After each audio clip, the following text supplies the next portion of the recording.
আমাদের সমাজে জিনা, বেবিচার, পরকিয়া, বিয়ে নাই, বিয়ে কঠিন হয়ে গেছে নাউজুবিল্লাহ।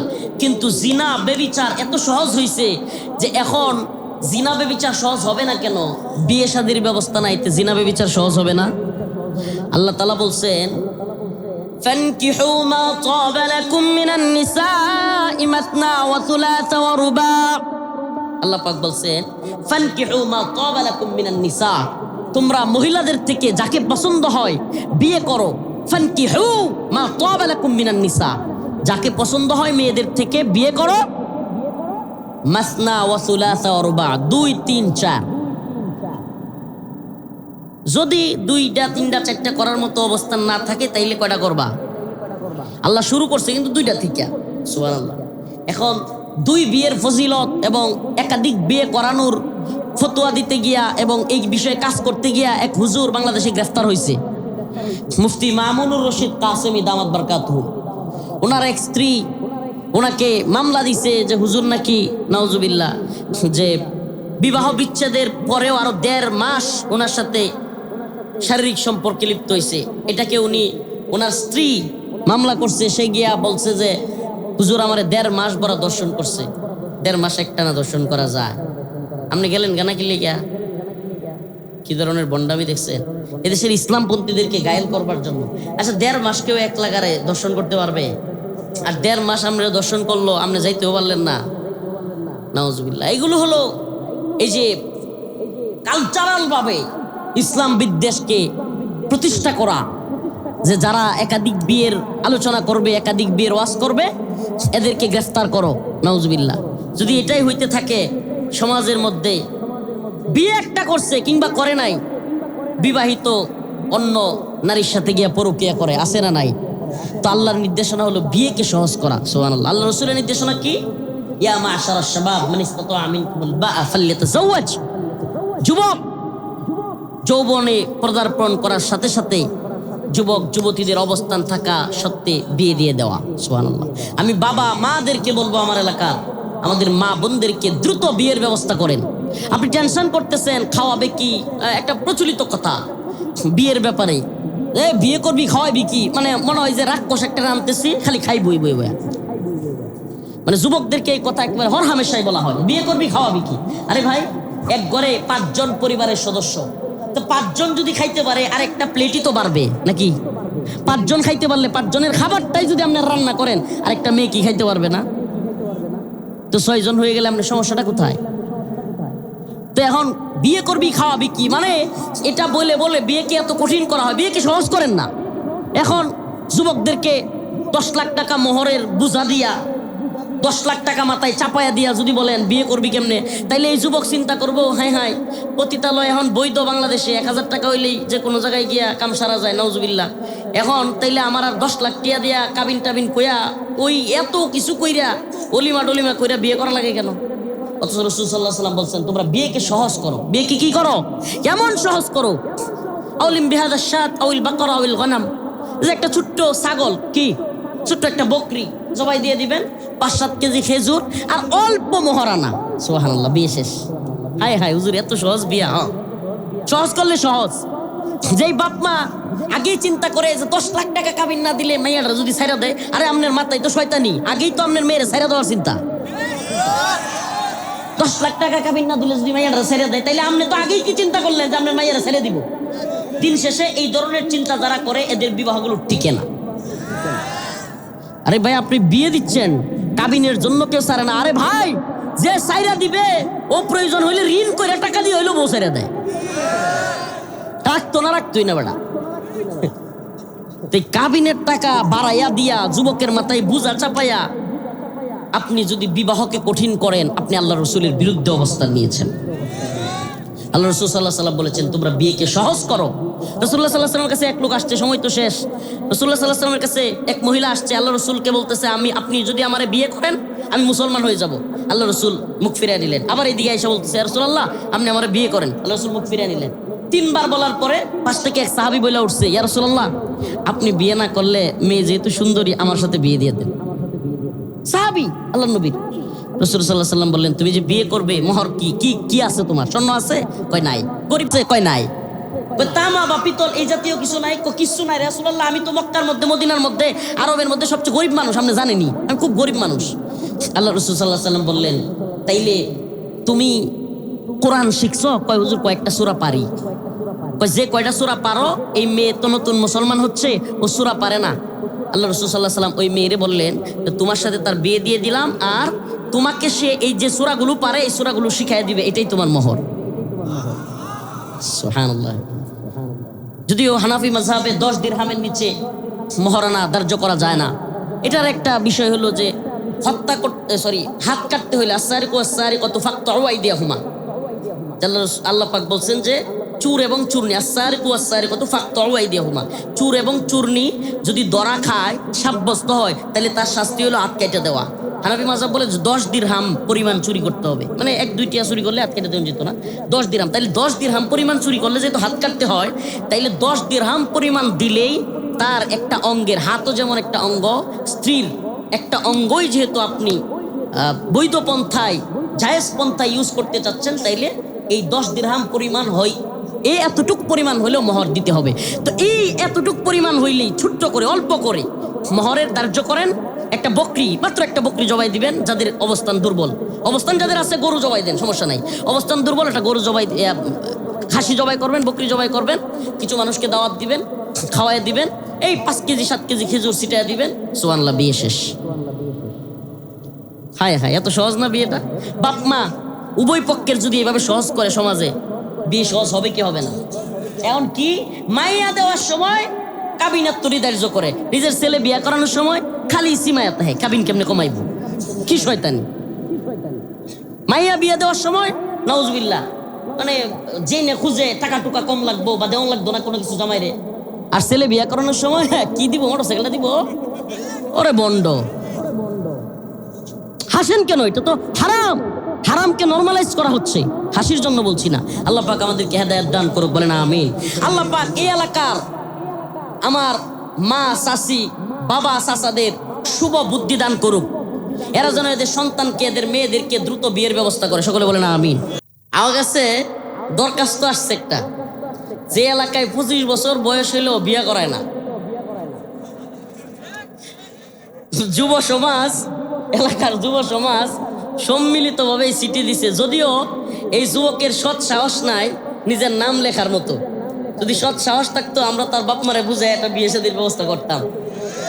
এখন যদিও সৎ সাহস করতে পারে নাই, কিন্তু এলাকার যুব সমাজ লিখে দিছে। হুজুর একটু দেখেন, লিখছে যে হুজুর এই এলাকায় 25 বছর হয়ে গেলেও, মানে স্টাবলিশড হওয়া, নিজের পায়ে দাঁড়ানো, চাকরি বাকরি, ব্যবসা, এগুলোর নাম কয়া কয়া যুবকদেরকে বিয়ে করায় না। এটা হাসির বিষয় না, যদিও সে এটা দিয়েছে, এটা হাসির বিষয় না, এটা হাসির বিষয় না। কেউ যদি হাসিনা হইয়া উঠবার চেষ্টা করে, তাইলে আমরাও আগের রূপে ফিরে যাব। আমরা এই দেশে হাসিনা, আওয়ামী লীগ কিংবা ভারতকেই পরোয়া করি নাই। এখন যদি কেউ নতুন করে আমেরিকার গোলামি করে এদেশে ইসলাম বিদ্বেষী অবস্থান স্টাবলিশড করতে চায়, এদেশে যদি সমকামিতা, আল্লাহর নবীকে গালি দেওয়া, কটূক্তি করা, আল্লাহ রব্বুল আলামিন, রব্বে কাবার সিফাত নিয়ে, রব্বে কাবাকে নিয়ে যদি কেউ আমার রবকে নিয়ে, আমার আল্লাহকে নিয়ে কটূক্তি করবার মতো দুঃসাহস দেখায়, এবং তাদেরকে যদি কেউ পৃষ্ঠপোষকতা করে, সে যত বড়ই মাতাই হোক, বাংলার জমিন তার জন্য সংকীর্ণ করে দেওয়া হবে। ইনশাল্লাহ রেডি আছেন? দেই হুজুর, আপনারা দুজন বিচারক, আপনিও থাকেন বিচার, আপনার ডানপন্থী বিচারক, আপনারাও দুইজন দুইজন, যাতে কোনো ইয়া না হয়। এদিকে এখন ডান দিকে, এই যে এই যে এই যে ফিলার থেকে ডাইন সাইডে তাকবীর দিবেন। রাজি আছেন ইনশাআল্লাহ? নারে তাকবীর, মাশাআল্লাহ, নারে তাকবীর।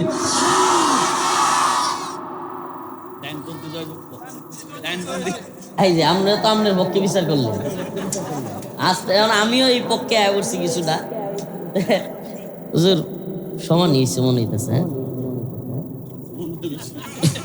আপনি আপনার পক্ষ নিলেন।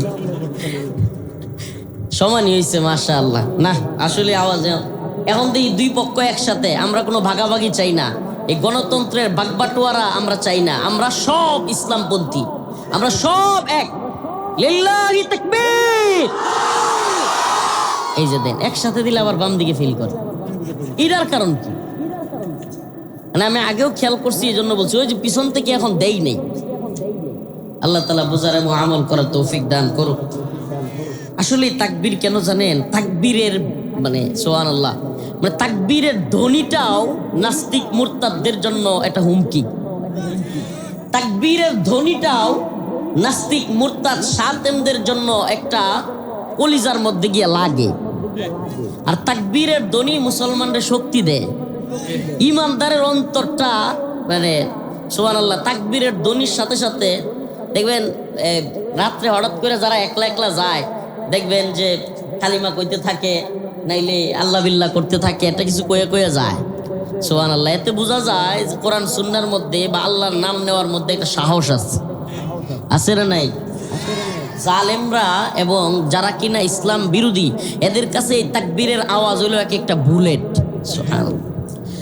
আপনাদের সামনে আমি আয়াত কারিমা তিলাওয়াত করেছি।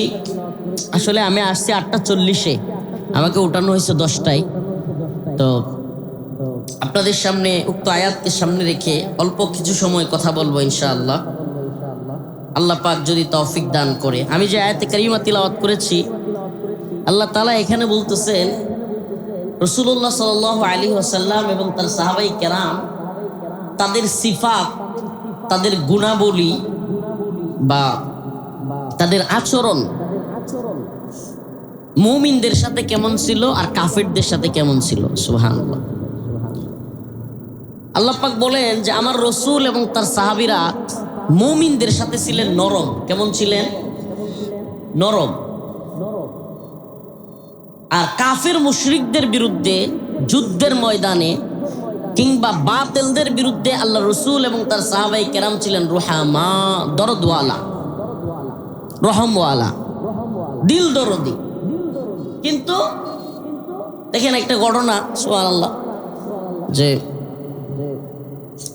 আল্লাহ নবীর সবচাইতে নরম সাহাবী যাকে বলা হয়, কিংবা খুব দরদি মানুষ, খুব নরম মানুষ, ওনার নাম হলো আরহাম উম্মতি বি উম্মতি আবু বকর। সুবহানাল্লাহ। যেটা খতিব সাহেবরা প্রত্যেক জুমায় এটা পড়ে। আশিদ্দাউ আলাল কুফার রুহামাউ বাইনাহুমের সিফাত হযরত আবু বকর রাদিয়াল্লাহু আনহুর মধ্যে কেমন ছিল এটা বোঝানোর জন্য বললাম যে হযরত আবু বকরের ব্যাপারে বলা হতো যে তিনি অনেক নরম, অনেক নরম। একদিন আল্লাহ রাসূলের কাছে সাল্লাল্লাহু আলাইহি সাল্লাম একজন বিচার নিয়ে আসছে যে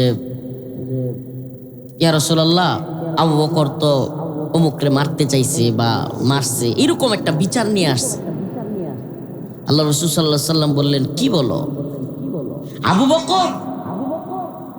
তখন হযরত আবু বকরকে ডাকলেন, হযরত আবু বকর জিজ্ঞেস করলেন। তখন হযরত আবু বকর রাদিয়াল্লাহু আনহু উত্তর দিলেন, ইয়া রাসূলুল্লাহ, সে আমার আল্লাহকে নিয়ে কটূক্তি করেছে। আমি সব সহ্য করতে পারলেও আমার আল্লাহকে নিয়ে কটূক্তি করা আমি সহ্য করতে পারি না। সুবহানাল্লাহ। চিন্তা করছেন, রহমওয়ালা, দরদি মানুষ। এখন আমাদের বেলায় তো উল্টা হয়। আমাদের যদি মনে করেন নিজের বাপের কিছু সমস্যা হয়ে যায়, নিজের জমি লইয়া কিছু, গ্রামের মানুষ সারাদিন পেট ভরে ভাত খাওয়াইবো, সারা রাত ঘুমাইতে দিব, প্রয়োজনে কম্বল দিব, খেতা দিব, একটা রুম দিব যে ভাই থাকেন, গ্রামের মানুষ খুব আপ্যায়ন করব। কিন্তু যদি খালি কন যে আপনার জমির লোকে তো আমার জমির বেজাল, একটা দাও লইয়া খালি, বরাবর একটা দাম দাও আর কয়েকটা লাডি, এই হলো আমাদের অবস্থা। জমি লিয়া লাগলে আমরা খুব চিত্তে যাই। আমার ভাইরে কেউ গালি দিছে, কেউ বাজারে মারতে চাইছে, আমি খুব চিত্তে যাই, আমি খুব খেপে যাই। আমাদের গ্রামের মানুষের আচরণ এরকম আছে না? তার ভাইয়ের সাথে কি হয়েছে না হয়েছে বাজারে কোনো কিছুর খবর নেই, জাস্ট শুনছে যে আমার ভাইয়ের সাথে ঝগড়া লাগছে, লাড়ি লিয়ে দৌড়। আরে আপনার ভাই তো অপরাধী হইতে পারে, খারাপ মানুষ হইতে পারে, চিন্তা করারও সময় নেই। অথচ আমাদের হওয়া উচিত কি ছিল? আল্লাহ পাকের জন্য সত্য, মান আহাব্বা লিল্লাহ ওয়া আবগাদা লিল্লাহ ওয়া আতা লিল্লাহ ওয়া মানা লিল্লাহ ফাকাদ ইস্তাকমালাল ঈমান। আমার ভালোবাসা আল্লাহর জন্য, আমার ঘৃণা আল্লাহর জন্য, আমি ভাইকে ছেড়ে দিতে পারি আল্লাহর জন্য, আমি বাবাকে ছেড়ে দিতে পারি আল্লাহর জন্য, আমি দ্বীনের জন্য আমার নেতা নেত্রী দল সব ছাড়তে পারি। এরকম হওয়ার কথা ছিল না? আমাদের মধ্যে এরকমটা সুবহানাল্লাহ ইমানদার আমরা দাবি করি ঠিক, কিন্তু ইমানের লক্ষণ হইল এটা, ইমানের লক্ষণ হইল এটা যে আমার আল্লাহকে যদি কেউ গালি দেয় সে যেই হোক আমি তার বিরুদ্ধে চলে যাব। এনসিপি বৃহৎ একটা দল বলা যাবে না, ছাত্রদের ছোট্ট একটা দল। তো আপনারা শুনেছেন কিনা দেখেন, এই বিষয়টা আমি আপনাদেরকে একটু শোনাই, জানি না আওয়াজটা আসবে কিনা, কিন্তু কতটা কষ্টের এটা, কতটা কষ্টের যে একজন বাউল আবুল সরকার নাম, তার বাড়ি মানিকগঞ্জ, সে সুস্পষ্টভাবে আল্লাহ রব্বুল আলামিনকে নিয়ে, আপনারা জানেন গ্রামগঞ্জে যে সমস্ত বাউলদের প্রোগ্রাম হয় বিভিন্ন নাউজুবিল্লাহ তথাকথিত পালা গানের নামে, যাত্রার নামে, ইচ্ছাকৃতভাবে কিছুই জানে না এই ভণ্ডরা আল্লাহ এবং তার রাসূলকে নিয়ে ইচ্ছা মতো ভাবে বানোয়াট কথাবার্তা বলে, আল্লাহ এবং তার রাসূলকে ছোট করে, করে কি করে না? কিছুই জানে না, ভণ্ড। আল্লাহ এবং রাসূলকে নিয়ে খুব জানতা, সে একটা ভাব দেখায় এমন যে সে সব জানে। তো এদের একজন মানিকগঞ্জে বাড়ি আবুল সরকার। দেখুন একটু, আপনারা জানি না আমি শুনছেন কিনা ভিডিওটা, এটা খুব আলোচিত বিষয়, তবু আমি আপনাদেরকে একটু শোনাই। আল্লাহর কথার কোনো গোয়া মাথা আমি কিছুই পাই না। মাথা কোনটা গোয়া কোনটা? নাউজুবিল্লাহ বলতেছে যে আল্লাহর কথার আমি কোনো গোয়া মাথা পাই না। নাউজুবিল্লাহ বলবেন না, যে এটা গোয়া কোনটা মাথা কোনটা চিন্তা করতেছেন।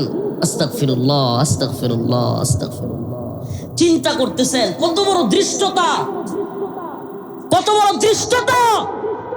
আমার রবকে নিয়ে যখন কথা বলে এইভাবে কটূক্তি করে, আর তার পক্ষে এখন দাঁড়াইছে, এরে গ্রেফতার করছে আলহামদুলিল্লাহ মানিকগঞ্জে, এখন তাকে ছেড়ে দিতে হবে। ফরহাদ মাজহার নামের এক মুরব্বী আছে, 5 আগস্টের পরে সে এখন মানে খুব বড় জানতা এবং দেশের বড় মাতাব্বর হয়ে গেছে গা। কিছু বুড়া মানুষ আছে না, পোলাপান কিছু থাকলে আর যদি এলাকার কিছু মানুষ তার কথা শুনে পরে, হ্যাঁ এলাকার বাজারে গিয়ে হামকি দুমকি পরে, সব কিছুতেই হ্যাঁ মাতাব্বরি করবার চায়। টাকা পয়সা কিছু হয়ে গেলে আর মনে করেন পোলাপান কিছু তার থাকলে, এলাকার কিছু বুড়া মানুষ আছে, অন্য মানুষরা মানুষই মনে করে না, বুড়া খাটাস। তো ফরহাদ মাজার হইলো এই বুড়া খাটাস। এ এখন করছে কি, এ আবুল সরকার রে গ্রেফতার করছে, আল্লাহ পাককে নিয়ে কটূক্তি করছে। স্বাভাবিকভাবে ওরে তো মেরে ফেলা দরকার, এই বদমাইশকে তো মেরে ফেলা দরকার। নাউজুবিল্লাহ, আমার রবের কথায় নাকি গোয়া মাতা নাই। নাউজুবিল্লাহ, কত বড় দুষ্টতা এরা দেখায়, কত বড় দুঃসাহস এরা দেখায়। অথচ এই ফরহাদ মাজার বলতেছে, ফরহাদ মাজহার বলতেছে যে আবুল সরকারকে গ্রেফতার করা মানে আমাকে গ্রেফতার করা। চিন্তা করছেন সে কত বড় মাতাব্বর? বাজারে বুড়া লোক কিছু আছে না, যে ক্ষমতা থাকলে এক লোক মনে করেন যে চুরি কইরা ধরা খাইছে, কিংবা সরাসরি হাতে নাতে মাইয়া সহ ধরা খাইছে, এখন তারে যখন সবাই পিটাইবো, কিছু বুড়া মাতাব্বর হ্যাঁ সোয়া মানে কিন্তু আমারও সোয়া, এরা মার ভিতরা মাতাব্বরি করে না কিছু লোক। এখন সে বলতেছে যে আমি মানিকগঞ্জে যাব, মানিকগঞ্জে গিয়া সে বাউলদের পক্ষে সমাবেশ করবে। আমি বলি সুবহানাল্লাহ, মানে আমরা তো আগেই বলছি না যে আমরা তো চুপ ছিলাম, ভাবছিলাম যে হাসিনা পতনের পরে কিছুদিন রইয়া সইয়া আরামসে কিছু কাজ টাজ করি, মানুষকে দাওয়াত দেই, উম্মতকে বুঝাই, একটা ইসলামী রাষ্ট্র ব্যবস্থা কিংবা একটা শরিয়ার ভূমি কেন দরকার, প্রয়োজনীয়তা কি, এগুলো নিয়ে কথা বলি, রইয়া সইয়া মানুষের সাথে কাজ করি। কিন্তু এরা এখন যা শুরু করেছে, রইয়া সইয়া কাজ করার সুযোগ নাই, যে আল্লাহর রসুলকে নিয়ে কটূক্তি, আল্লাহ পাককে নিয়ে কটূক্তি এবং এই গুমরাহি মার্কা কথাবার্তার কারণে আমরা এখন এদের ভাষায় আমরা কথা বলতে বাধ্য হচ্ছি। আমার কথা শুনতেছেন? এরা যেই ভাষায় কথা বলছে, নাউজুবিল্লাহ, আমি আপনাদেরকে শোনালাম, আপনারা চিন্তা করতে পারছেন ভিডিও, আপনারা কি শুনছেন? শোনা গেছে? আমি জানি না আপনারা শুনছেন কিনা।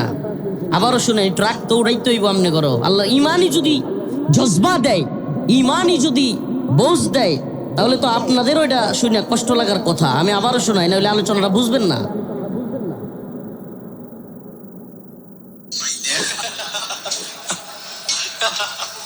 মাথা কোনটা গোয়া কোনটা এই বাউল এখন কিন্তু গ্রেফতার আছে। আল্লাহর কথার কোনো গোয়া মাথা আমি কিছুই পাই না। চিন্তা করে মাথা কোনটা গোয়া কোনটা এটা আমি পাই না। কেন পাই না? এই যে একটা কথা বলছে আওয়ালু মা খালাকুল, মানে আল্লাহ পাককে নিয়ে এই ধরনের কথা বলা যায়? আরে আমি তো ইমানদার, আমি কি, আমি মুসলমান, আমি ইমানদার। তা আমার রবরে নিয়ে যদি এই জমিনে এইভাবে কথা বলে, তাহলে 90-95 মুসলমান মুসলমান বইয়া ছিললে কোনো লাভ আছে? আমার আল্লাহকে নিয়ে যদি কেউ এইভাবে কটূক্তি করে, আল্লাহ পাক কি মানুষের মতো নাকি? তাইলে আল্লাহর নাউজুবিল্লাহ গুয়া এই শব্দ ইউজ করার মানে কি? কত বড় দৃষ্টতা! এই ভণ্ডটারে জনগণ যে পিটা মাইরা ফেলে নাই, এটাই তো অনেক বেশি হয়েছে। নাউজুবিল্লাহ।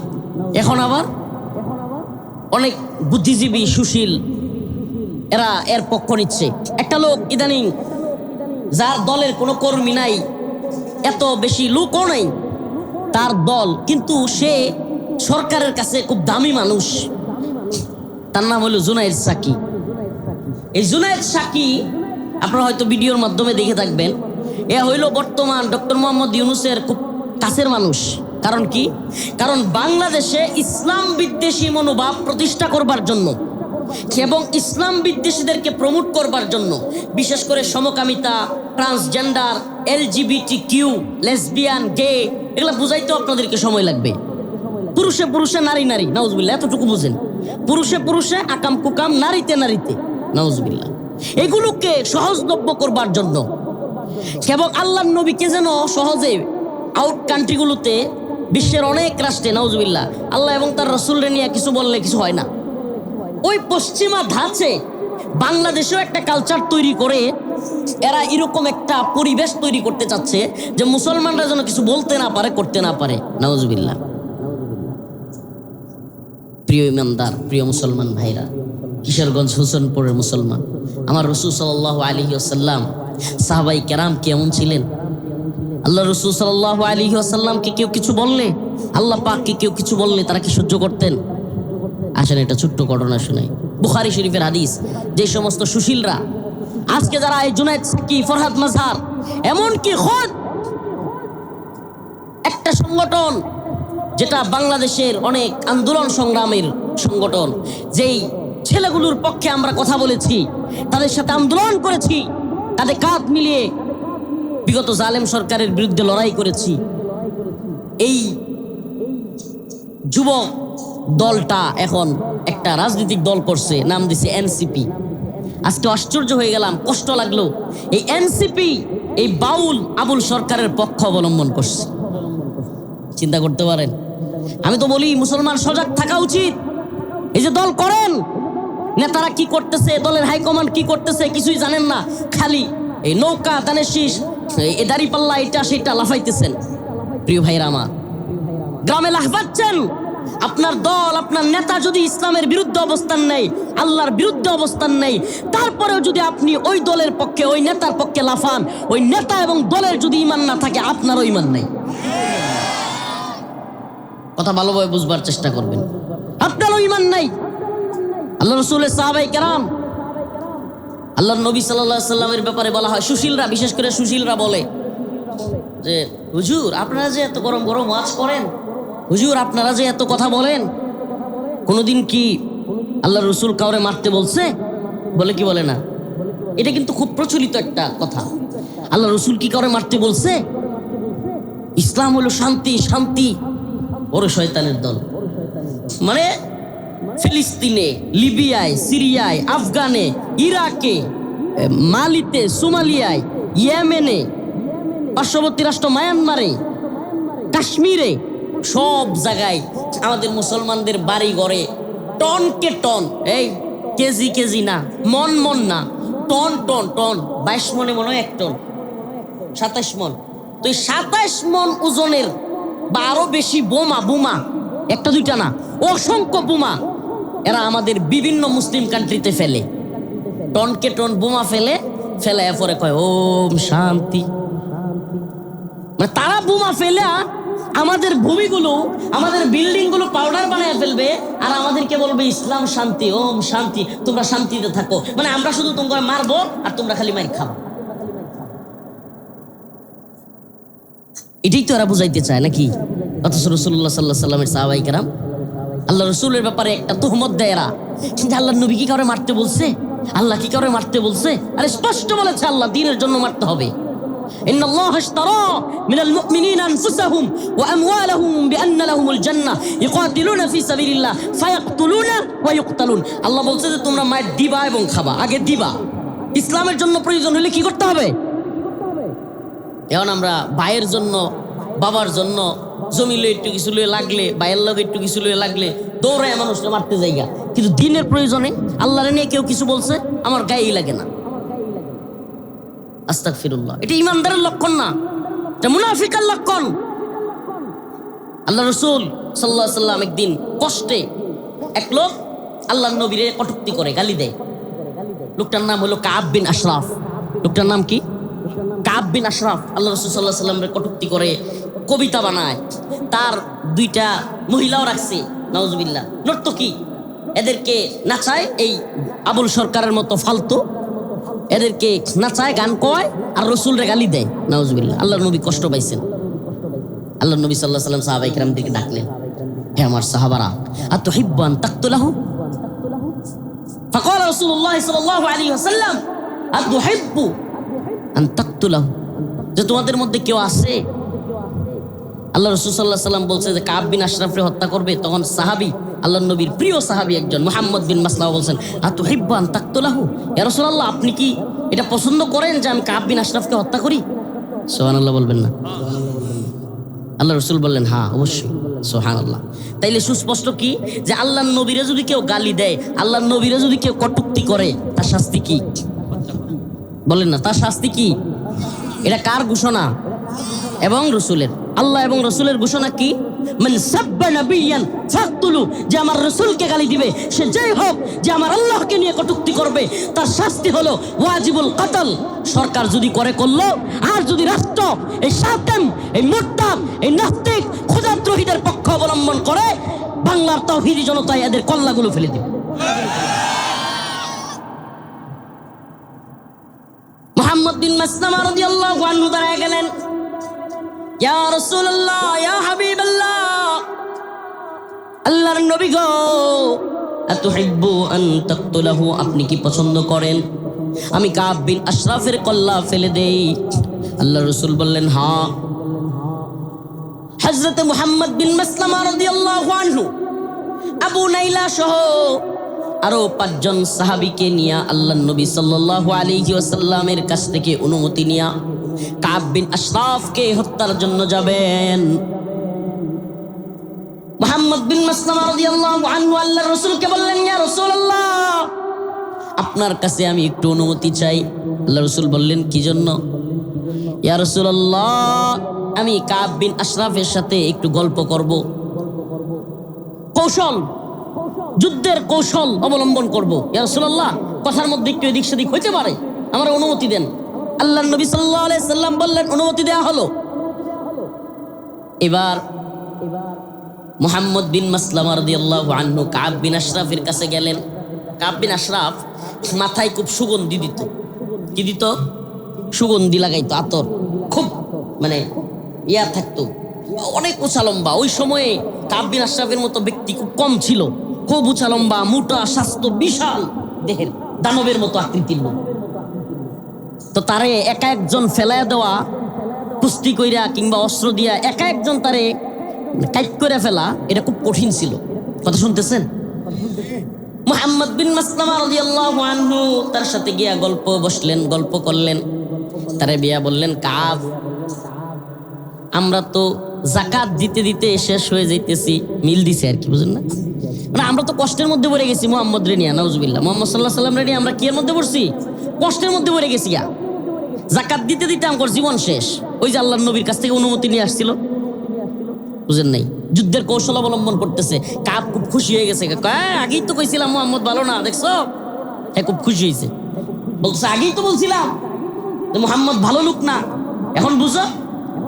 কই কাব জাকাত দিতে দিতে আমরা সব শেষ হয়ে যাইতেছে গা।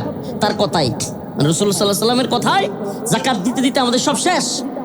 কাব বলতেছে আমি তো আগেই বলছিলাম তোমাদের কষ্ট হবে তার সাথে থাকতে, সে তো ভালো লোক না, নাউজুবিল্লাহ। তখন আল্লাহর রাসূল সাল্লাল্লাহু আলাইহি ওয়াসাল্লামের সাহাবী মুহাম্মদ বিন মাসলামা বললেন, তুমি আমাদেরকে কিছু কর্জে হাসানা দাও, দার দাও। এখন তো দারের প্রচলন উঠেই যাচ্ছে, মানুষ দার দিবে কেমনে? দার দিলে আর ফিরিয়ে দেওয়ার কথা মনে থাকে না। এখন সমাজে সত্যি কথা, সুবহানাল্লাহ, আপনি আপনার আম্মা অসুস্থ হয়েছে কিংবা আপনার বাচ্চা অসুস্থ হয়েছে কিংবা যে কোনো হুটহাট বিপদে পড়ছেন, আপনার এই 20-30 হাজার টাকা দরকার, দৌড়ায় কারো কাছে যাবেন, পাবেন না, কেউ দিবে না। আপনি সুদের কথা বলবেন, দেখবেন যে অভাব নাই লোকের। আমি জানি না আপনাদের সমাজে আছে কিনা। সুদের কথা বললেই যে লাভ দি মনে, তাইলেই দেখবেন যে টাকা আছে, আর হাওলাত হইলে টাকা নাই, নাউজুবিল্লাহ। আল্লাহ তাআলা এই সুদী সমাজ থেকে আমাদেরকে হেফাজত করুন। সুদ এক ভয়াবহ। কোরআনে আয়াতে আসছে যে আল্লাহ পাক বলছেন যে আহাল্লাল্লাহুল বাই' ওয়া হাররামার রিবা, আমি ক্রয় বিক্রয়কে হালাল করেছি, সুদকে হারাম করেছি। সুদকে কি করেছি? হারাম করেছি। আর এই সুদী মহাজনরা এখন তো রাষ্ট্রীয়ভাবে আওয়ামী লীগ একজনরে খুব সুদখোর কইতে মজা পায়, এরা খুব মজা লাগে এদের কইতে, কিন্তু এরা জানে না যে শেখ হাসিনাও সুদখোর। আগের বিএনপি সরকার কোন আওয়ামী লীগ সরকার, এমনকি জামাত ইসলামের সাথে সরকার ছিল, সবগুলোই ছিল সুদখোর। ওইটা কেমনে হুজুর? তো বাংলাদেশে অগ্রণী ব্যাংক, সোনালী ব্যাংক, রূপালী ব্যাংক, এগুলা যত ব্যাংক আছে সুদের এই যে মুনাফা বা লাভ আদায় করে, এগুলোর ব্যাংকগুলো কি এই ডক্টর মোহাম্মদ ইউনূসের সময় আছে নাকি আওয়ামী লীগ বিএনপি সবার সময় ছিল? কথা কয় না, ছিল কি ছিল না? এখনই শুধু অগ্রণী ব্যাংক, সোনালী ব্যাংক, রূপালী ব্যাংক বা সুদের ব্যাংকগুলো বৈধ আছে বাংলাদেশে, নাকি একবারে ওই সকল সরকারের সময় বৈধ ছিল? গ্রামীণ ব্যাংক একটা দিয়া সব সুদখোর, সব সুদখোর। যারাই রাষ্ট্রীয়ভাবে সুদের লাইসেন্স দিয়েছিল, বৈধতা দিয়েছিল, সব সুদখোর। রাষ্ট্রপ্রধান থেকে নিয়ে মন্ত্রী পরিষদ থেকে নিয়ে সমস্ত এমপি যেগুলো ছিল সব সুদখোর। কারণ রাষ্ট্রীয়ভাবে সুদের পৃষ্ঠপোষকতা করা, এটা কি সুদ না? আল্লাহ হারাম করছেন কি শুধু ব্যক্তি পর্যায়ে? কথা বলেন, আমি কথা বুঝাইতে পারি নাই নাকি? আল্লাহ কি ব্যক্তি পর্যায়ে শুধু সুদ হারাম করেছেন, নাকি সামাজিকভাবে, রাষ্ট্রীয়ভাবে, আন্তর্জাতিকভাবে সকল পর্যায়ে সুদ হারাম? সুদ এক ভয়াবহ, আল্লাহর সাথে যুদ্ধ করার মতো, নাউজুবিল্লাহ। আল্লাহর সাথে কোনো বান্দা, মুমিন, কোনো মুসলমান যুদ্ধ করতে পারবে? আল্লাহর সাথে যুদ্ধ করলে তার ঈমান থাকবে? আল্লাহ তাআলা আমাদেরকে এই সুদী কারবার, সুদী লেনদেন থেকে হেফাজত করুক, বলেন আমিন। এই রাষ্ট্রীয় সুদী ব্যাংকের লেনদেন থেকে আল্লাহ আমাদেরকে হেফাজত করুক। প্রিয় ভাইরা আমার, তো কর্জে হাসানা কেন দেয় না, এটারও একটা কারণ আছে। দোকানে আমরা মনে করেন যে একটা লোক 2 লাখ, 3 লাখ, 5 লাখ, 10 লাখ টাকা খরচ করিয়া, অনেকে আছে জমি বিক্রি করিয়া কিংবা জমি বন্ধক দিয়া বা বিভিন্ন কষ্ট করিয়া আপনার একটা জমি বাড়ি ক্ষয়ক্ষতি কইরা একটা ব্যবসা প্রতিষ্ঠান দেয়, দোকানপাট দেয়। ওমা হুট করে মেহমান আইছে 4-5 জন, ভাই আমার 2 কেজি আলু দে, 2 কেজি মুরগি দে, 2 আলু ডিম দে, পেঁয়াজ মরিচ সব নিবে, 2000 টাকা বিল হয়েছে। আচ্ছা তোরে কালকে দিতেছি ভাই, আমার মেহমান এসে পড়ছে জরুরি কালকে। এই কালকে করতে করতে 1 দিন যায়, 2 দিন যায়, 1 মাস যায়, 2 মাস যায়, 1 বছরও জায়গা। এমন খাটাস লোক আছে, 1 বছর গেছে না, পরে অনেক দিন পরে হেরে খুঁজা পায় না, হ্যাঁ করে কি এই দোকানে আর আয় না। এখন যখন তারা আরেকদিন পাইছে, এই আমার টাকাগুলো কি দিতা না, আর তোর যে আমার খাই দিছি কেবড়া। এরকম খাটাস আছে না নাই? বেটা তোর কাছে তো হাওলাত চাইছে না, বা তোর কাছে সুদ চাইছে না, নিজের টাকা পয়সা দিয়া দোকানে কিছু মাল তুলছে, নিজের টাকা পয়সা খরচ করিয়া এই টাকা দিয়া মাল তুলছে। এখন বেটারে তুই বাকি দিছে, তুমি জারি দেও, বেটারে তুমি আরো হুমকি দেও, তো মাইরে খাই গেছে কেনা 1 বছর ধরে দেও না কে? তোমার মতো শেষরা আর কেউ আছে? আমাদের সমাজে এমনও শেষরা আছে, আস্তাগফিরুল্লাহ, মানে আশ্চর্য লাগে। এদের কাছে কোনো ভিক্ষুক আইলে 100 টাকা দিয়ে দিব, কেউ যদি হের কাছে আয়া কয় যে ভাই আমি তো বিপদে পড়ছি আমার 2,000 টাকা দেন, দিয়ে দেয়। কিন্তু হের কাছে যারা পায়, মানে হের কাছে যারা পায় হেরার টাকা দেন। আশ্চর্য রকমের। আমার একটা ভাইও আছে, মানে এরে মানুষের দ্বারা বাকি পায়, হেদের টাকা দিবে না, কিন্তু হ্যাঁ কারো যদি আয়ে ভিক্ষুক বা গরিব মিসকিন তা করে টাকা দিয়ে দেবে। আরে আপনার জন্য জরুরি হলো আপনার ঋণ পরিশোধ করা। মাদ্রাসা মসজিদে দান করার চাইতেও গুরুত্বপূর্ণ হলো ঋণ পরিশোধ করা। এই ভালোভাবে বুঝবেন, কি ঋণ পরিশোধ করা খুব জরুরি বিষয়। আরে ভাই, ইসলামের বিধিবিধানগুলো ঋণের কারণে হজ ফরজ হয় না, ঋণের কারণে কুরবানি ওয়াজিব হয় না, ঋণের কারণে ফিতরা ওয়াজিব হয় না। ঋণ থাকলে কারো উপরে, তাহলে আপনি ঋণ পরিশোধ না কইরা সব করতেছেন নাউজুবিল্লাহ, অথচ আপনি বান্দার হক নষ্ট করতেছেন। আল্লাহ আমাদেরকে বোঝার তৌফিক দান করুন। আরো জোরে বলেন আমিন। তো কাব বিন আশরাফের কাছে কর্জে হাসানা চাইছে মুহাম্মদ বিন মাসলামা, মনে আছে? আল্লাহ নবীর সাহাবী কাব বিন আশরাফের কাছে গিয়া কর্জে হাসানা চাইছে। কাব কয় যে আমারে কর্জে হাসানা নিতে হইলে কিছু বন্ধক রাখতে হবে। কি করতে হবে? বন্ধক রাখতে হবে। তো মুহাম্মদ বিন মাসলামা রাদিয়াল্লাহু আনহু জিজ্ঞেস করলে কি বন্ধক রাখবো? কাব বিন আশরাফ কয় তোমার বউ বন্ধক রাখো। নাউজুবিল্লাহ। দেখছেন কত বড় লুচ্ছা। বলতেছে যে আমার বউ, তুমি যেই দানবাকৃতির লোক, তোমার কাছে আমার বউ বন্ধক রাখা যাবে না। বলছে তাইলে তোমার বাচ্চা কাচ্চা? কয় না না না, আমার বাচ্চা কাচ্চাও না। এরপরে সিদ্ধান্ত হলো, বুখারীর হাদিস, এরপরে সিদ্ধান্ত হলো মুহাম্মদ বিন মাসলামা রাদিয়াল্লাহু আনহু বললেন যে আমরা আমাদের ওই সময় তরবারি খুব মূল্যবান জিনিস ছিল, তরবারি ওই সময়টাতে, এরপরে বল্লম, তারপরে ডাল, তলোয়ার, এগুলো খুব মূল্যবান জিনিস ছিল, যে আমরা আমাদের যুদ্ধাস্ত্র বন্ধক রাখবো। এখন তো আমরা ইসলামের জন্য, এই দেখ আরেক শয়তান লাইট, লেজার লাইট ধরতেছে ওই দূর থেকে। এই যুবক সাদা গেঞ্জি পরা, ওরা দৌড়ে ধরো তো পারলে, তুমি দেখি কেমন মর্দে মুজাহিদ, এবারে এখনো দাঁড়ায় রয়েছে। এই সাদা গেঞ্জি, ওটা ধরো দৌড়ে, বুঝেই না, বাদাম খাইতেছে। আল্লাহ হেদায়েত দান করুক। এগুলা আছে, যখন কিছুই করতে পারবো না, ওই যে কয় না ছাগলের 3 নম্বর বাচ্চার মতো একটু ডিস্টার্ব তো করতে পারবো, দুইটা খায় আর একটা কি করে, লাফায়া ডিস্টার্ব করে। তো এইগুলা হইলো হয়তো আল্লাহ মাফ করুক, আল্লাহ জানে, ছোট বাচ্চা হইতে পারে, আর না হইলে ডিস্টার্ব পার্টি হইতে পারে, যে অন্তর হুজুর এখানে গিয়ে কিছু করতে পারবো না, কিছু কইতে গেলে বর্তা বানিয়ে লেবো, তো একটু দূরের থেকে ডিস্টার্বই করি। তো সে কথা বলতেছিলাম, আল্লাহ রাসূল সাল্লাল্লাহু আলাইহি ওয়াসাল্লামের সাহাবী মুহাম্মদ বিন মাসলামা রাদিয়াল্লাহু আনহু তাকে কাব বিন আশরাফকে কৌশল করতে লাগলেন। কৌশল করে তাকে বলতে লাগলেন যে আমরা তো বিপদে আছি। ও বলতেছিলাম যে বন্ধক রাখার কথা। বন্ধক রাখার আরেকটা কথা বলেই ফেলি, আমাদের যে প্রচলিত, আপনাদের এলাকায় আছে কিনা, এই প্রচলিত বন্ধক ব্যবস্থা কিন্তু জায়েজ না, এটা জানেন? এই যে জমি বন্ধক দেওয়ার যে প্রচলিত সিস্টেম, যে তোমার 2 সিজনের লাগি বা বন্ধক দিলাম, তুমি আমার 1 লাখ টাকা দাও, আবার 2 সিজন পরে আবার 1 লাখ টাকাও ফেরত দেয়, জমিও ফেরত দেয়, এই সিস্টেম কিন্তু জায়েজ না। কেন?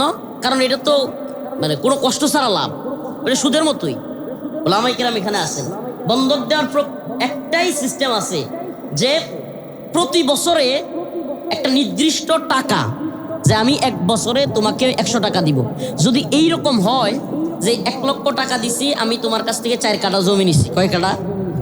4 কাঠা জমি নিছি, কথাটা ভালোভাবে বুঝেন, এটা অনেকেই আমরা জানি না। 4 কাঠা জমি নিছি, 1 সিজনের জন্য 1 লক্ষ টাকা, তো তোমার কাছে 1 লক্ষ টাকা দিলাম, আর তোমার জমি 4 কাঠা আমি নিলাম। আমাদের সমাজে হয় কি, যে এই 4 কাঠা জমি 1 সিজন খায়, পরে 1 লক্ষ টাকা দিয়ে ছুড়ে নেওয়া লাগে, এটা না, এই সিস্টেম না, এই সিস্টেম জায়েজ নাই। উলামায়ে কেরামের কাছে জিজ্ঞেস করবেন। সিস্টেম হইতে হবে যে এই যে 4 কাঠা জমি আপনি 1 বছর খাবেন, এই জন্য অন্তত পক্ষে 1 বছরে 4 কাঠার জন্য 400 টাকা হইলেও কাইটে যাবে। কথার কথা, 400 হইতে পারে, 800 হইতে পারে, 1600 হইতে পারে, এটা 2 জনের মধ্যে মিলামিশা আপনারা বুঝা এটা করবেন, যে 400 হইতে পারে, 800 হইতে পারে, 1600 হইতে পারে। এটা গুরুত্বপূর্ণ মাসআলা, শুনেন, না হলে কিন্তু জায়েজ হবে না আপনার এই বন্ধক সিস্টেম। আপনি যদি বন্ধক দেন 400 টাকা হোক কাইটা যাবে, তাইলে কি হবে, 1 সিজনে 400 টাকা কাইটা যাওয়ার দ্বারাও আপনার জমিটা অনেকটা লিজের মতো হয়ে যাবে। সুবহানাল্লাহ। এখন যদি 500 করে হয় 4 কাঠা জমিতে 2000 টাকা কি হবে? কেটে যাবে। তাইলে এরকম ভাবে যদি 5 বছর একটা লোকের জমি আরেকজনের কাছে থাকে, তাইলে 4 জমিতে যদি আপনার 500 করে 2000 হয়, তাহলে 5 বছর হবে 5 দুগুণে 10,000। 10,000 টাকা 1 লাখ টাকা থেকে কি হবে? এই জন্য যারা বন্ধক রাখে এরা এই সিস্টেমে আসতে চায় না। কেন? তার টাকা লস হবে। যদি এই লাভ লসের হিসাব না থাকে, একপাক্ষিক মুনাফা যেটাতে কোনো লস নাই, তাহলে তো সুদের মতোই হইল। আল্লাহ তাআলা বুঝার এবং আমল করার তৌফিক দান করুন। তো ডাল তলোয়ার বন্ধক রাখলেন, ডাল তলোয়ার। এখন তো আমরা তলোয়ার দেখলে ডরাই। এ মর্দ মুজাহিদ তেরি अलगार कहा है, एक हाथ है तस्बीह तो है तलवार कहा है। सुभान अल्लाह। এ মর্দ মুজাহিদ, তোমার এক হাতে তসবিহ তো থাকে, কিন্তু তলোয়ার কোথায়? আল্লাহ রাসূল সাল্লাল্লাহু আলাইহি সাল্লাম এবং তার সাহাবায়ে কেরাম নামাজ পড়তেন, সামনে তরবারি ধনুক থাকতো। সুবহানাল্লাহ। এই যে মিম্বার, আমরা মসজিদে নামাজ পড়ি না, কোন তো মিম্বর কি লিগা? মিম্বর, এই যে মিম্বরের আশেপাশে মসজিদের মিম্বর, মসজিদের সামনে জায়গা থাকে গোল, এবং এক সাইডে ইমাম যেখানে দাঁড়ায় যায় নামাজে, এর সামনেও সুন্দর জায়গা থাকে। সুবহানাল্লাহ। এগুলো ছিল অস্ত্র রাখার জায়গা। সুবহানাল্লাহ বলবেন না? এগুলো ছিল অস্ত্র রাখার জায়গা। আর এখন আমাদের অবস্থা তো হইলো এই যে আমরা টেডা বল্লমের যুদ্ধ, একজন আরেকজনের লাগির জন্য, যুদ্ধ করার জন্য এই টেডা বল্লম এটা সেটা নিতে পারি, কিন্তু দ্বীনের প্রয়োজনে, ইসলামের প্রয়োজনে, আল্লাহ এবং তার রাসূলের পক্ষে জিহাদ করবার জন্য যদি অস্ত্র হাতে নিতে হয়, তখন আমরা ভয় পাই। আর একদল আছে আমগরে কয় জঙ্গি। আছে না নাই? আমরা, তোমরা জঙ্গি বলো, মৌলবাদী বলো, উগ্রবাদী বলো, আমরা এগুলোর পরোয়া করি না।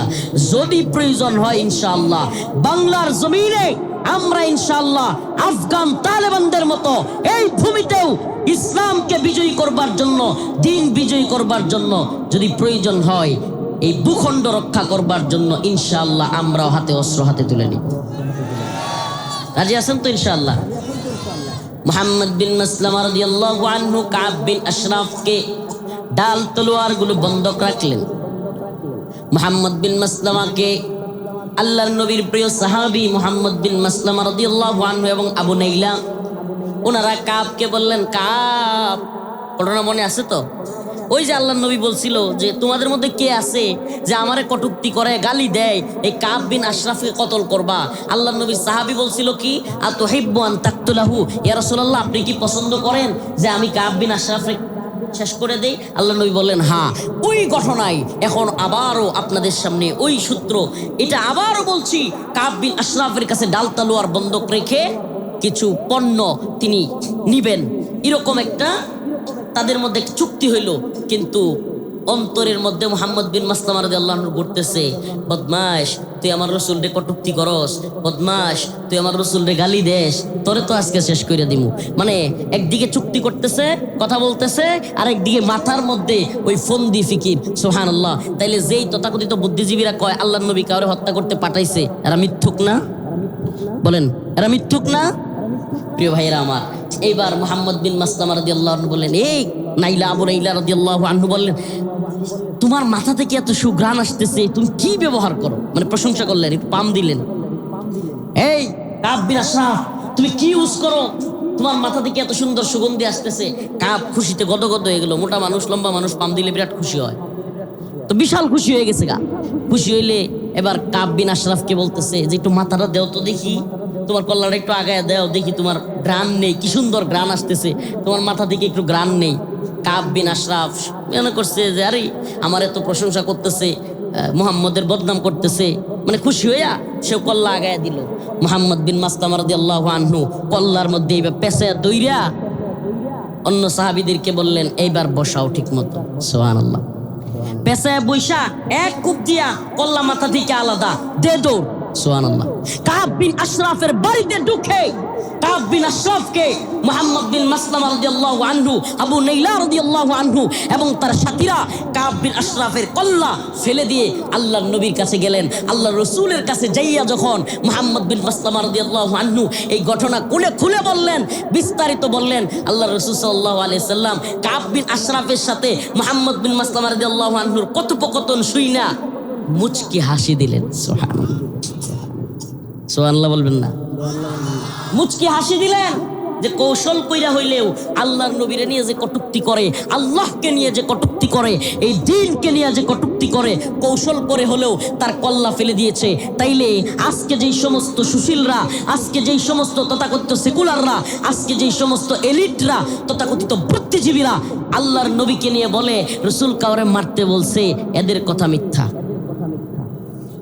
মক্কা বিজয়ের পরে আল্লাহ রসুল ঘোষণা করলেন যে সকল লোকদেরকে, কুরাইশ যারা আমাদেরকে বাড়ি থেকে বিতাড়িত করেছিল, ঘর থেকে বিতাড়িত করেছিল, আমাদের ব্যবসা প্রতিষ্ঠান ছিনিয়ে নিয়েছিল, আমাদের সব কিছু থেকে, আমাদের পরিবার থেকে আমাদেরকে বিচ্ছিন্ন করে দিয়েছিল। মক্কা এটা হয়েছিল কি হয় নাই? এটা খুব স্বাভাবিক একটা ঘটনা হয়ে গেছে। শুনতে শুনতে আমাদের কাছে নর্মাল মনে হয়। ও মিয়া, আপনাদের বাড়ি কই? কিশোরগঞ্জে না? হোসেনপুর। এখন যদি কেউ কয় যে এলাকার কোনো নেতা কিংবা এলাকার কোনো মানে হুমরা সুমরা যেগুলো আছে, কয় যে তুমি থাকতে পারবা না হোসেনপুর, তুমি যাওগা ভারত, কই যাইবা ভারত, তোমার পরিবার একটাও না থাকতে পারবে না। চিন্তা করছেন কষ্ট? হ্যাঁ, এটা চিন্তা করা যায়? কল্পনা করছেন কোনোদিন যে হোসেনপুর থেকে যদি কয় যে বেশি দূরে না, খালি যদি কয় হোসেনপুর থেকে যে চট্টগ্রাম যাওয়া লাগবে, আপনি হোসেনপুর থাকতে পারবেন না? কোথায় যাওয়া লাগবো? পরিবার সহ, মা বোন বাচ্চা কাচ্চা সবাই সহ, তুমি পুরা তোমার বংশ সহ কই যাইবাগা? চট্টগ্রাম। কেমন কষ্ট লাগবো? আল্লাহ রসুল সাল্লাল্লাহু আলাইহি সাল্লামকে মক্কার কুরাইশরা, মক্কার কাফের মুশরিকেরা আল্লাহ রসুল সাল্লাল্লাহু আলাইহি সাল্লামকে, তার সাহাবাই কেরামকে ইসলাম কবুল করবার কারণে, ঈমান আনবার কারণে মক্কা থেকে বিদায় করে নাই? বলেন করে নাই? সেইবার কোন মনে করেন আমনে হেফাজত, জামাত, বিএনপি বা যে কোনো একটা বিরোধী দল করবার কারণে হোসেনপুর থেকে আওয়ামী লীগের নেতারা, কোনো একটা নেতা আমনের পুরা বংশ সহ, পরিবার সহ আমনের ভারত পাঠায় দিছিল, চট্টগ্রাম পাঠায় দিছিল, বিশাল কষ্টের মধ্যে রাখছিল, দীর্ঘদিন 17 বছর আমনের খুব জুলুম করছে। কোনো একদিন যদি আমনে ওদের অবস্থান খারাপ হয় আর আপনার অবস্থান ভালো হয়, হোসেনপুর ফিরে আইতে পারেন, এগোরে আপনি ছাড়বেন? কথা কয় না? 32 হাত মাটির তলে নিতেন কেনা? এটা তো স্বাভাবিক, কেউ ছাড়বো? অথচ রাসূলুল্লাহ সাল্লাল্লাহু আলাইহি ওয়াসাল্লাম মক্কা যখন বিজয় করলেন, মদিনায় চলে গেছেন তার সাহাবীদেরকে নিয়ে, পরিবার সবাই, হাই সুবহানাল্লাহ, কি কষ্টের মধ্যে। অথচ যখন মক্কা বিজয় হলো, আল্লাহ রসুল সবাইকে ক্ষমা করে দিলেন, ক্ষমা ঘোষণা করলেন, সাধারণ ক্ষমা। কিন্তু কিছু মানুষকে আল্লাহ রসুল টার্গেট করে করে বললেন যে এদেরকে যেখানে পাবা সেখানেই হত্যা করবা, এদের ক্ষমা নেই। কারা? আল্লাহ এবং তার রাসূলকে নিয়ে যারা কটূক্তি করেছিল, যারা আল্লাহ এবং তার রাসূলকে গালি দিয়েছিল, সেই সমস্ত লোকদেরকে যেখানে পাবা হত্যা করবা। তাইলে বোঝা যায় ইসলাম কিছু জায়গায় উদার, কিছু জায়গায় নরম, আবার কিছু জায়গায় খুব শক্ত। আমার কথা বুঝতেছেন? এটাই হলো আমার আয়াতের মূল আলোচনা। আল্লাহ পাক যে বলছে মুহাম্মাদুর রাসূলুল্লাহ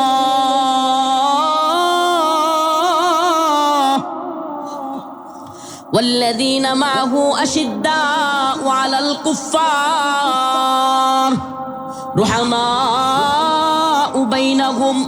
আল্লাহ পাক বলেছেন মুহাম্মাদুর রাসূলুল্লাহ ওয়াল্লাযীনা মাআহু আশিদ্দাউ আলাল কুফফার, আমার প্রিয় হাবিব, আমার প্রিয় বন্ধু, আমার প্রিয় নবী এবং তার সাথীরা, ওয়াল্লাযীনা মাআহু আশিদ্দাউ আলাল কুফফার, তারা কাফের মুশরিকদের বিরুদ্ধে ছিল আশিদ্দা। কি ছিল? শক্ত। রুহামাউ বাইনাহুম, কিন্তু নিজেরা নিজেদের মধ্যে ছিল নরম, বিনয়ী, কোমল। সুবহানাল্লাহ। আর এখন আমাদের অবস্থা কি? আস্তাগফিরুল্লাহ। সাধারণ আওয়ামী লীগ, বিএনপি তো বাদই, ইসলামপন্থী নাম দিয়া যেগুলো গণতান্ত্রিক রাজনীতি করে, এই দলগুলো একটা আরেকটার বিরুদ্ধে লাগছে। নাস্তিক মুরতাদ থুইয়া জমিয়ত খেলাফতের লগে লাগছে, খেলাফত জামাতের লগে লাগছে, জামাত অমুকের লগে লাগছে। বাবা, হেরা বলি কায়েম করবো ইসলামী শরীয়ত। নিজেরা কামরা কামরির যে অবস্থা। আসলে এই গণতন্ত্র, আব্রাহাম লিঙ্কন, জর্জ রুশো, এই ডেমোক্রেসি কিংবা এই জমহুরিয়ত মুসলমানদের ভিতরে ঢুকাইছে ঘরে ঘরে ফিতনা তৈরি করবার জন্য। এই পথে এই তথাকথিত সিলমারো এই সিলমাইরা ইসলাম প্রতিষ্ঠা সম্ভব হবে না। এই গণতন্ত্র মুসলমানদের ঘরে ঘরে ঢুকায়া ভাই ভাই মারামারি, পাশের বাড়ির লোকের সাথে এক বাড়ির লোক আরেক বাড়ির লোকের সাথে মারামারি, এই ফিতনা ফাসাদ এইটা মুসলমানদের ভিতরে ঢুকায়া দিছে। আল্লাহ পাক পুরা মুসলিম উম্মাহকে একত্রে রাখবার জন্য একদিন এক উম্মাহ, এক চেতনা, এক নবী সব কিছু দিয়েছিলেন, এক কুরআন দিয়েছিলেন। কিন্তু আমাদেরকে গণতন্ত্র বহু দলে বিভক্ত করেছে। এই গণতন্ত্র শিখিয়েছে বহু দল মানেই হলো সৌন্দর্য। নাউজুবিল্লাহ, মানে হলো আপনার বিরোধী পক্ষ যত ভালো কাজই করুক, আপনার কাজ হলো খালি সমালোচনা করো। কি এক বন্ডামি! ভালো কাজ করলেও কি করতে হইব? সমালোচনা করতে হবে। কারণ কি? যেটা খারাপ, চোর, বাটপার, জিনাখোর, লুচ্চা, এরপরে জুয়াখোর, এই নেতাও দেখবেন একজন ভালো নেতার বিরুদ্ধে বক্তব্য দিতেছে, আরে হ্যাঁ তো খুব খারাপ লোক। কেন? কারণ হ্যারে যদি হ্যাঁ খারাপ না কয় তাইলে মানুষ হ্যারে ভোট দিব কি লেগে?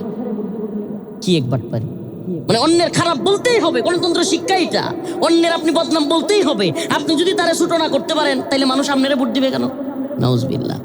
অথচ ইসলাম বলে তুমি অপর ভাইয়ের প্রশংসা করো, ভালো ধারণা করো, খারাপ বলিও না। বলে কি বলে না? আর গণতন্ত্রের ভাষাই ভিন্ন। গণতন্ত্র খালি সমালোচনা করো, তুমি হলো বিরোধী দল, তুমি বিরোধী পক্ষ। নাউজুবিল্লাহ।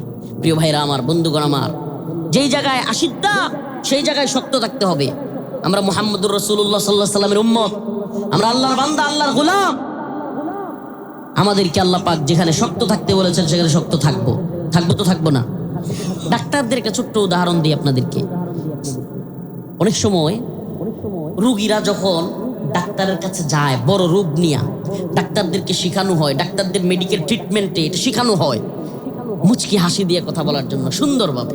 একজন ডাক্তার যখন বলে আসসালামু আলাইকুম, ভাই আপনার কি হয়েছে, সুন্দরভাবে বলে যে ভাই আপনার কি হয়েছে, ভাই শরীরটা কেমন লাগতেছে, মুচকি হাসি দিয়ে সুন্দর ব্যবহার করে, ওই রুগীর মনটাও ভালো হয়ে যায়। ঠিকই ঠিক না?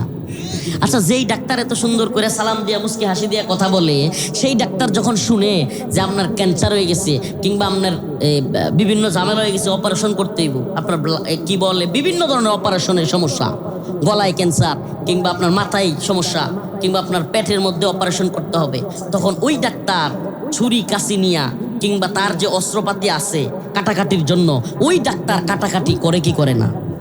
বলেন করে কি করে না? আমরাও এই উম্মতের রাহবাররা, এই উম্মত ইসলামপন্থীরা, মুসলমানরাও আল্লাহ পাক এবং তার রসুলের ভাষা অনুযায়ী আমরাও ডাক্তারদের মতো আমরা মাথায় হাত বুলাইয়া দিতে জানি, উদারতা দেখাইতে জানি। আল্লাহ রসুল যেমন বলেছেন মক্কা বিজয়ের পরে আমি সবাইকে সাধারণ ক্ষমা ঘোষণা করলাম, আমরাও ক্ষমা ঘোষণা করতে জানি। কিন্তু আল্লাহ এবং তার রসুলকে নিয়ে কটূক্তি করলে ডাক্তার যেমন মাথায় হাত বুলাইয়া দেয় আবার অপারেশন করে, আমরাও যতদিন বুঝি যে এই লোকটা ইসলামের শত্রু না, ততদিন মাথায় হাত বুলাইতে জানি। যদি আল্লাহ এবং তার রসুলকে নিয়ে কেউ কটূক্তি করে, ব্যঙ্গ বিদ্রুপ করে, আল্লাহ পাককে, আল্লাহ এবং তার রাসূলের ইজ্জত সম্মান নিয়ে কোনো লাঞ্ছনাকর কথা বলে, আমরাও অপারেশন করতেও দ্বিধা করব না। রাজি আছেন তো ইনশাআল্লাহ? তখন আমরাও এই ডাক্তারের মতো অপারেশনে লেগে যাব। আমরা নরম আছি। আল্লাহ রাসূল যেমন বলছে যে সবারে মাফ করে দাও, কিন্তু ইল্লা ইবনে কতল, আল্লাহ রাসূলের সাহাবায়ে ইয়া রাসূলুল্লাহ, ইয়া রাসূলুল্লাহ সাল্লাল্লাহু আলাইহি ওয়াসাল্লাম, ইবনে কতল তো কাবার গিলাফ ধরে রাখছে। সুবহানাল্লাহ বলবেন না? মানে আল্লাহ রসুল বলছিল আর কি, যে কাবার ভিতরে থাকবে, যে হারামের মধ্যে থাকবে, যে তার ঘরের মধ্যে থাকবে, যে কি বলে তার উপাসনালয়ে থাকবে, এরকম জায়গা দিয়েছিলেন যে এই জায়গাগুলোতে যারা থাকবে তারা কি ক্ষমা, তাদেরকে কিছু করা হবে না।